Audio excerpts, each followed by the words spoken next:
سورہ ہود کی تفسیر میں ڈاکٹر اسرار احمد اس سورت کے مرکزی پیغام انبیاء کی جد و جہد، اقوام کے عروج و زوال کے اصول اور استقامت کے حکم کو نہایت گہرائی سے بیان کرتے ہیں۔ مرکزی پیغام استقامت اور جواب دہی۔ ڈاکٹر اسرار احمد کے مطابق سورہ ہود کا بنیادی موضوع دعوت حق پر ثابت قدمی ہے۔ یہی وجہ ہے کہ نبی صلی اللہ علیہ وآلہ وسلم نے فرمایا کہ مجھے سورہ ہود نے بوڑھا کر دیا، کیونکہ اس میں استقامت کا حکم بہت بھاری ذمہ داری کے ساتھ آیا ہے۔ ڈاکٹر اسرار وضاحت کرتے ہیں کہ سورت کی ابتدائی آیات قرآن کے 3 بڑے اصول بیان کرتی ہیں: توحید، اللہ کے سوا کسی کی عبادت نہ کرنا; رسالت، نبی صلی اللہ علیہ وآلہ وسلم کا منصب، ڈرانے والے اور خوشخبری دینے والے; استغفار و توبہ، قوموں کی اصلاح کا پہلا قدم۔ یہ آیت بتاتی ہیں کہ اللہ کی کتاب کی آیت محکم ہے اور پھر تفصیل سے بیان کی گئی ہیں تاکہ انسان ہدایت پائے۔ انبیاء کی جد و جہد اور اقوام کی سرگشت۔ ڈاکٹر اسرار اس صورت میں بیان کردہ انبیاء کے واقعات کو قانون عروج و زوال کی عملی مثالیں قرار دیتے ہیں۔ اہم انبیاء اور ان کی قوموں کا انجام۔ حضرت نوح علیہ السلام، طویل دعوت، قوم کی ہٹ دھرمی اور آخرکار طوفان۔ حضرت ہود علیہ السلام، قوم عاد کی طاقت اور تکبر پھر تباہی۔ حضرت صالح علیہ السلام، قوم سمود کا معجزہ دیکھ کر بھی انکار پھر عذاب۔ حضرت لوط علیہ السلام، اخلاقی بگاڑ اور اجتماعی تباہی۔ حضرت شعیب علیہ السلام، معاشی بدعنوانی، ناپ تول میں کمی اور انجام۔ حضرت موسیٰ علیہ السلام، فرعون کی سرکشی اور اللہ کی پکڑ۔ ڈاکٹر اسرار ان واقعات کو صرف تاریخی قصے نہیں بلکہ قانون الہی کے زندہ اصول قرار دیتے ہیں۔ قانون عروج و زوال۔ ڈاکٹر اسرار کے مطابق سورہ ہود یہ واضح کرتی ہے کہ جب قومیں توحید، عدل اور اخلاق پر قائم رہتی ہیں تو اللہ انہیں مہلت اور نعمت دیتا ہے۔ جب وہ سرکشی، ظلم اور انکار حق میں بڑھ جاتی ہیں تو اللہ کا عذاب آتا ہے۔ یہ اصول آج بھی اسی طرح نافذ ہیں اور امت مسلمہ کو بھی انہی قوانین کے تحت پرکھا جائے گا۔ حکم استقامت۔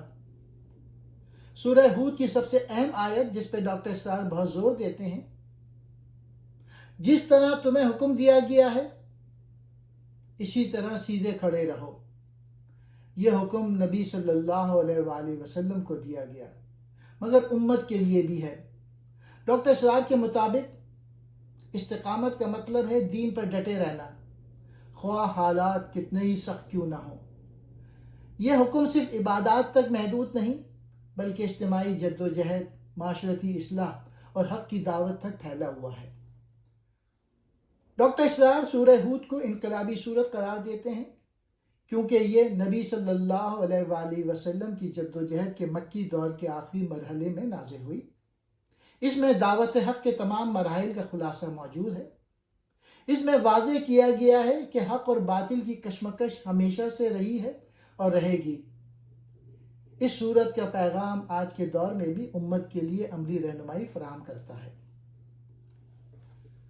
سورہ یوسف کی تفسیر میں ڈاکٹر اسرار احمد اس سورت کو قرآن کی سب سے حسین اور جامع داستان قرار دیتے ہیں، جس میں توحید، اخلاق، صبر، حکمت، قیادت اور انسانی نفسیات کے گہرے پہلو ایک ہی مسلسل قصے میں سموئے گئے ہیں۔ ان کے مطابق یہ سورت نبی صلی اللہ علیہ وآلہ وسلم کے مکی دور کے شدید ترین مرحلے میں نازل ہوئی تاکہ آپ کے دل کو تسلی ملے اور دعوت حق کے کارکنوں کو عملی رہنمائی ملے۔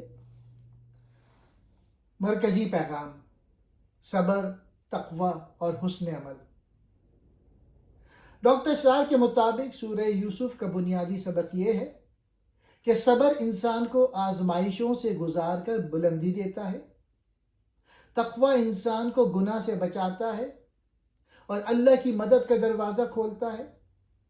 احسان، اعلیٰ کردار انسان کو ہر حال میں کامیاب کرتا ہے۔ یہ تینوں صفات حضرت یوسف علیہ السلام کی پوری زندگی میں نمایاں نظر آتی ہیں۔ سورت کا آغاز، خواب اور مستقبل کی جھلک۔ سورت کی ابتدا حضرت یوسف علیہ السلام کے خواب سے ہوتی ہے۔ 11 ستارے، سورج اور چاند سجدہ کر رہے ہیں۔ ڈاکٹر اسرار کے مطابق یہ خواب یوسف علیہ السلام کی مستقبل کی عظمت کی علامت ہے۔ پورے قصے کا مرکزی دھاگا ہے۔ اللہ کی طرف سے ایک روحانی اشارہ ہے کہ آزمائشیں آئیں گی مگر انجام خیر ہوگا۔ بھائیوں کی سازش اور کنویں میں ڈالنا۔ ڈاکٹر اسرار اس حصے کو انسانی حسد اور خاندان کے اندر آزمائش کی مثال قرار دیتے ہیں۔ وہ بتاتے ہیں کہ حسد انسان کو ظلم پر آمادہ کر دیتا ہے۔ والدین کی محبت کبھی کبھی آزمائش کا سبب بن جاتی ہے۔ اللہ اپنے محبوب بندوں کو ابتدا ہی سے آزمائشوں سے گزارتا ہے تاکہ ان کی تربیت ہو۔ یہ واقعہ دعوت کے کارکنوں کو یہ سبق دیتا ہے کہ سب سے پہلی مخالفت اکثر اپنے ہی لوگوں سے ہوتی ہے۔ مصر میں فروخت ہونا اور محل میں پرورش۔ ڈاکٹر اسرار کے مطابق یہ مرحلہ اللہ کی حکمت کا حصہ تھا۔ یوسف علیہ السلام کو کنویں سے نکال کر مصر لے جایا گیا۔ عزیز مصر کے گھر پرورش ملی۔ یہ ماحول یوسف علیہ السلام کو مستقبل کی حکمرانی کے لیے تیار کر رہا تھا۔ یہاں وہ بتاتے ہیں کہ اللہ کی تقدیر انسان کو ایسے راستوں سے لے جاتی ہے جن کا وہ تصور بھی نہیں کر سکتا۔ عورت کا فتنہ اور یوسف علیہ السلام کا تقوی۔ ڈاکٹر اسرار اس حصے کو تقوی کی سب سے بڑی مثال قرار دیتے ہیں۔ زلیخا کا فتنہ شدید تھا، ماحول گناہ کی طرف کھینچ رہا تھا، مگر یوسف علیہ السلام نے کہا معاذ اللہ۔ یہاں ڈاکٹر اسرار بتاتے ہیں کہ اصل تقوی وہ ہے جو تنہائی میں ظاہر ہو۔ اللہ کی مدد اسی وقت آتی ہے جب انسان خود پہلا قدم اٹھاتا ہے۔ یوسف علیہ السلام نے گناہ سے بچنے کے لیے قید کو بھی قبول کر لیا۔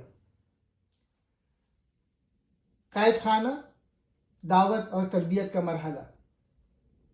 ڈاکٹر اسرار کے مطابق قید خانہ یوسف علیہ السلام کی زندگی کا دعوتی دور ہے۔ انہوں نے قیدیوں کو توحید کی دعوت دی، خوابوں کی تعبیر کے ذریعے لوگوں کے دل جیتے۔ یہیں سے ان کی شہرت پورے مصر میں پھیلی۔ یہ مرحلہ ہمیں بتاتا ہے کہ دعوت کے لیے حالات کبھی رکاوٹ نہیں بنتے۔ بادشاہ کا خواب اور یوسف علیہ السلام کی حکمت۔ بادشاہ کے خواب کی تعبیر نے یوسف علیہ السلام کو قید سے رہائی، عزت اور مصر کی وزارت خزانہ دلوائی۔ ڈاکٹر اسرار کہتے ہیں کہ یہ اللہ کی سنت ہے کہ صبر اور تقوی کا انجام ہمیشہ عزت ہوتا ہے۔ بھائیوں سے ملاقات اور معافی۔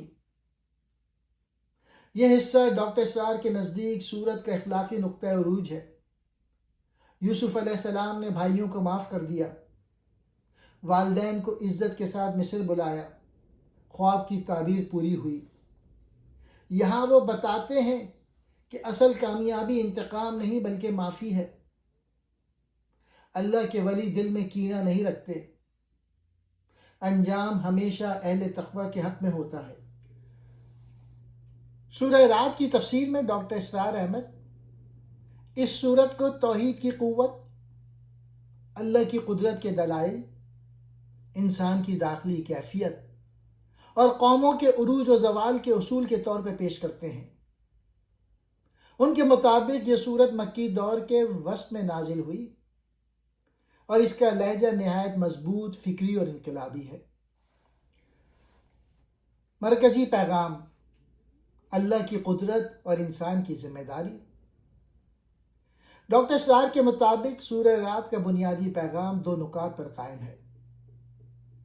اللہ کی قدرت کے واضح دلائل، کائنات کا نظام، بادل، بارش، بجلی، دن رات کی گردش، انسان کی اخلاقی اور روحانی ذمہ داری، ہدایت قبول کرنا یا انکار کرنا انسان کے اپنے دل کے رویے پر منحصر ہے۔ سورت کا نام رات اسی حقیقت کی طرف اشارہ کرتا ہے کہ کائنات کی ہر چیز اللہ کی تسبیح کر رہی ہے۔ کائنات میں اللہ کی نشانیاں۔ ڈاکٹر اسرار اس صورت میں بیان کردہ قدرتی مظاہر کو توحید کے عقلی دلائل قرار دیتے ہیں۔ آسمان و زمین کی تخلیق، پہاڑوں کا نظام، بارش کا نازل ہونا، بجلی اور گرج کی آواز، دریا اور نہروں کا بہاؤ، یہ سب اس بات کی گواہی دیتے ہیں کہ کائنات ایک حکیم اور قادر ہستی کے کنٹرول میں ہے۔ قرآن کی حقانیت اور منکرین کا رویہ۔ ڈاکٹر اسرار کے مطابق سورہ رات منکرین کے 3 بڑے اعتراضات کا جواب دیتی ہے۔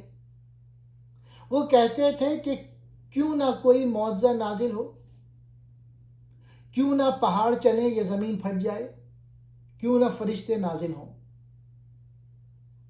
سورت واضح کرتی ہے کہ سب سے بڑا معجزہ قرآن خود ہے۔ اگر انسان کے دل میں ہدایت کی طلب نہ ہو تو بڑے سے بڑا معجزہ بھی بے فائدہ ہے۔ دلوں کا اطمینان اور ذکر الہی۔ ڈاکٹر اسرار اس آیت پہ خاص زور دیتے ہیں۔ دلوں کا اطمینان صرف اللہ کے ذکر میں ہے۔ ان کے مطابق انسان کی بے چینی کا اصل علاج اللہ سے تعلق ہے۔ دنیاوی اسباب دل کو مکمل سکون نہیں دے سکتے۔ ذکر الہی انسان کے اندرونی نظام کو مضبوط کرتا ہے۔ یہ آیت سورت کا روحانی مرکز ہے۔ قوموں کی تقدیر اور تبدیلی کا اصول۔ ڈاکٹر اسرار کے نزدیک سورہ رات کا سب سے انقلابی اصول یہ ہے: اللہ کسی قوم کی حالت نہیں بدلتا جب تک وہ خود اپنے اندر تبدیلی نہ لائیں۔ یہ آیت اجتماعی اصلاح کا بنیادی قانون ہے۔ قوموں کا عروج و زوال ان کے کردار سے جڑا ہے۔ اخلاقی انحطاط تباہی لاتا ہے۔ اجتماعی تبدیلی انفرادی تبدیلی سے شروع ہوتی ہے۔ ڈاکٹر اسرار اسے اسلامی انقلاب کے اصولوں میں سے ایک قرار دیتے ہیں۔ حق اور باطل کی مثالیں۔ سورہ رات میں پانی کے بہاؤ اور جھاگ کی مثال دی گئی ہے۔ پانی اصل ہے، فائدہ مند ہے۔ جھاگ وقتی ہے، ختم ہو جاتا ہے۔ ڈاکٹر اسرار کے مطابق یہ مثال حق اور باطل کی کشمکش کی بہترین تشریح ہے۔ حق ہمیشہ باقی رہتا ہے، باطل وقتی شور مچاتا ہے مگر فنا ہو جاتا ہے۔ ایمان والوں کی صفات۔ سورت میں اہل ایمان کی چند نمایاں صفات بیان کی گئی ہیں۔ اللہ سے کیے گئے عہد کو پورا کرنا، رشتوں کو جوڑ کر رکھنا، صبر، نماز قائم کرنا، خرچ کرنا، برائی کا جواب بھلائی سے دینا۔ ڈاکٹر اسرار کے مطابق یہ صفات ایک انقلابی جماعت کی بنیاد ہیں۔ سورہ ابراہیم کی تفسیر میں ڈاکٹر اسرار احمد اس سورت کو دعوت انبیاء، توحید کی بنیاد، شکر و صبر کی تعلیم اور قوموں کے عروج و زوال کے اصول کی جامع سورت قرار دیتے ہیں۔ ان کے مطابق یہ سورت مکی دور کے وسط میں نازل ہوئی اور اس کا مرکزی پیغام یہ ہے کہ انسان کو اللہ کی نعمتوں کا اعتراف، اس کی بندگی اور اس کے دین کے قیام کی جدوجہد کرنی چاہیے۔ مرکزی پیغام: ہدایت، شکر اور دعوت ابراہیمی۔ ڈاکٹر اسرار کے مطابق سورت ابراہیم کا بنیادی پیغام 3 نکات پر قائم ہے۔ ہدایت: قرآن انسانوں کو اندھیروں سے نکال کر روشنی کی طرف لاتا ہے۔ شکر: اللہ کی نعمتوں کا اعتراف انسان کی شخصیت کو مضبوط کرتا ہے۔ دعوت: انبیاء کی جدوجہد کا مقصد انسانوں کو اللہ کی بندگی کی طرف بلانا ہے۔ سورت کا آغاز ہی اس اعلان سے ہوتا ہے کہ یہ کتاب انسانوں کو ظلمتوں سے نور کی طرف لانے کے لیے نازل ہوئی ہے۔ اللہ کی نعمتیں اور انسان کی ناشکری۔ ڈاکٹر اسرار اس صورت میں بیان کردہ نعمتوں کے ذکر کو انسانی شخصیت کی تربیت کا بنیادی حصہ قرار دیتے ہیں۔ آسمان و زمین کی تخلیق، بارش، نباتات، رزق، دن اور رات کا نظام، کائنات کی ہم آہنگی۔ وہ کہتے ہیں کہ قرآن بار بار نعمتوں کا ذکر اس لیے کرتا ہے کہ شکر انسان کو اللہ کے قریب کرتا ہے اور ناشکری انسان کو تباہی کی طرف لے جاتی ہے۔ قوموں کے عروج و زوال کا قانون۔ سورہ ابراہیم میں پچھلی قوموں کے انجام کا ذکر ہے۔ ڈاکٹر اسرار کے مطابق یہ واقعات صرف تاریخ نہیں بلکہ قانون الہی کی مثالیں ہیں۔ قوم نوح، عاد و ثمود، قوم ابراہیم کے مخالفین، فرعون اور اس کے سردار، ان سب کا انجام اس لیے ہوا کہ انہوں نے اللہ کی نعمتوں کا انکار کیا، انبیاء کی دعوت کو جھٹلایا، ظلم اور سرکشی کو اختیار کیا۔ یہ اصول آج بھی اسی طرح نافذ ہے۔ حضرت ابراہیم علیہ السلام کی دعا اور انقلابی پہلو۔ ڈاکٹر اسرار اس صورت میں حضرت ابراہیم علیہ السلام کی دعا کو اسلامی تحریک کا منشور قرار دیتے ہیں۔ ان کی دعا کے چند اہم نکات: مکہ کو امن کا شہر بنانا، اولاد کو نماز کا پابند بنانا، دلوں کو کعبہ کی طرف مائل کرنا، رزق کی فراوانی کی دعا۔ یہ دعا دراصل ایک نظام زندگی کی بنیاد رکھتی ہے: امن، عبادت، اجتماعیت اور معاشی استحکام۔ حق و باطل کی مثال، مضبوط درخت اور کمزور درخت۔ سورہ ابراہیم کی مشہور مثال پاکیزہ کلمہ، توحید، مضبوط درخت کی طرح ہے، باطل کلمہ کمزور جڑوں والے درخت کی طرح ہے۔ ڈاکٹر اسرار کے مطابق یہ مثال انسان کی شخصیت، معاشرے اور تحریک اسلامی کے لیے بنیادی اصول رکھتی ہے: مضبوط بنیاد، پائیدار کردار، کمزور بنیاد، جلد بگڑ جانے والا نظام۔ قرآن کا مقصد اور نبی صلی اللہ علیہ وآلہ وسلم کی ذمہ داری۔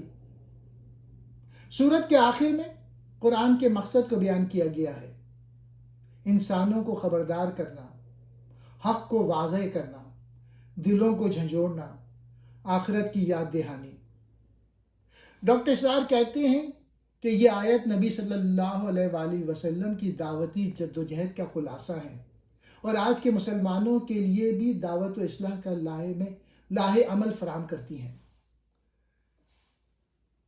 سورۃ الحجر کی تفسیر میں ڈاکٹر اسرار احمد اس سورت کو اللہ کی قدرت، قرآن کی حفاظت، انبیاء کی جدوجہد اور منکرین کے انجام کے جامع بیان کے طور پہ پیش کرتے ہیں۔ ان کے مطابق یہ سورت مکی دور کے سخت ترین ماحول میں نازل ہوئی اور اس کا مقصد نبی صلی اللہ علیہ وآلہ وسلم اور اہل ایمان کو ثبات، یقین اور تسلی دینا تھا۔ مرکزی پیغام: قرآن کی حفاظت اور حق کی برتری۔ ڈاکٹر اسرار کے مطابق سورۃ الحجر کا سب سے اہم اعلان یہ ہے: ہم نے ہی یہ ذکر نازل کیا ہے اور ہم ہی اس کی حفاظت کرنے والے ہیں۔ یہ آیت قرآن کی ابدی حفاظت کا اعلان ہے اور ڈاکٹر اسرار اسے اسلام کی فکری بنیادوں میں سے ایک قرار دیتے ہیں۔ کائنات میں اللہ کی قدرت کے دلائل۔ سورت کے آغاز میں اللہ کی تخلیق کے مختلف پہلو بیان ہوتے ہیں: آسمانوں کی مضبوط ساخت، زمین کا پھیلاؤ، پہاڑوں کا نظام، بارش اور نباتات، دن اور رات کی گردش۔ ڈاکٹر اسرار کے مطابق یہ دلائل انسان کو توحید کی طرف بلاتے ہیں اور بتاتے ہیں کہ کائنات کا ہر ذرہ اللہ کی قدرت کا گواہ ہے۔ ابلیس کا انکار اور انسان کی آزمائش۔ سورۃ الحجر میں آدم علیہ السلام کی تخلیق اور ابلیس کے انکار کا واقعہ دوبارہ بیان ہوتا ہے۔ ڈاکٹر اسرار اس حصے کو انسان کی زندگی کے بنیادی اصولوں سے جوڑتے ہیں۔ انسان کو خلافت کا مقام ملا، ابلیس نے تکبر کی وجہ سے انکار کیا، انسان کو دنیا میں آزمائش کے لیے بھیجا گیا۔ شیطان کا مقصد انسان کو گمراہ کرنا ہے۔ ڈاکٹر اسرار کہتے ہیں کہ یہ واقعہ انسانی جدوجہد کا روحانی پس منظر ہے۔ قوموں کی سرگزشت، عاد، سمود اور اصحاب الحجر۔ سورۃ الحجر میں پچھلی قوموں کے انجام کا ذکر ہے، خصوصاً قوم سمود، اصحاب الحجر جن کے نام پر سورت ہے۔ ڈاکٹر اسرار کے مطابق یہ قومیں طاقتور، تہذیبی طور پر ترقی یافتہ، پہاڑ تراش کر گھر بنانے والی تھیں، مگر انہوں نے انبیاء کی دعوت کو جھٹلایا، اس لیے اللہ کا عذاب آیا۔ یہ واقعات قانون عروج و زوال کی عملی مثالیں ہیں۔ قرآن کی حقانیت اور منکرین کا رویہ۔ ڈاکٹر اسرار بتاتے ہیں کہ منکرین قرآن سے مختلف مطالبات کرتے تھے۔ فرشتے کیوں نہیں آتے؟ معجزات کیوں نہیں دکھائے جاتے؟ پہاڑ کیوں نہیں چلتے؟ سورت واضح کرتی ہے کہ قرآن سب سے بڑا معجزہ ہے۔ ہدایت دل کی طلب سے آتی ہے۔ ضد اور تکبر انسان کو حق سے دور کر دیتے ہیں۔ نبی صلی اللہ علیہ وآلہ وسلم کو تسلی اور استقامت کا حکم۔ سورت کے آخر میں نبی صلی اللہ علیہ وآلہ وسلم کو تسلی دی گئی۔ کفار کی باتوں سے دل تنگ نہ ہو، اللہ کی تسبیح کرتے رہو، نماز قائم رکھو، اللہ کی مدد قریب ہے۔ ڈاکٹر اسرار کے مطابق یہ آیت دعوتی جدوجہد کے کارکنوں کے لیے رہنمائی ہے کہ مشکلات کے باوجود استقامت ضروری ہے۔ اس سورت کا خلاصہ: قرآن کی حفاظت اللہ نے خود اپنے ذمے لی ہے۔ کائنات کی ہر چیز اللہ کی قدرت کی نشانی ہے۔ انسان کی زندگی آزمائش ہے، شیطان اس کا دشمن ہے۔ پچھلی قوموں کی تباہی انکار حق کا نتیجہ تھی۔ نبی صلی اللہ علیہ وآلہ وسلم اور اہل ایمان کو صبر، استقامت اور یقین کی تعلیم دی گئی ہے۔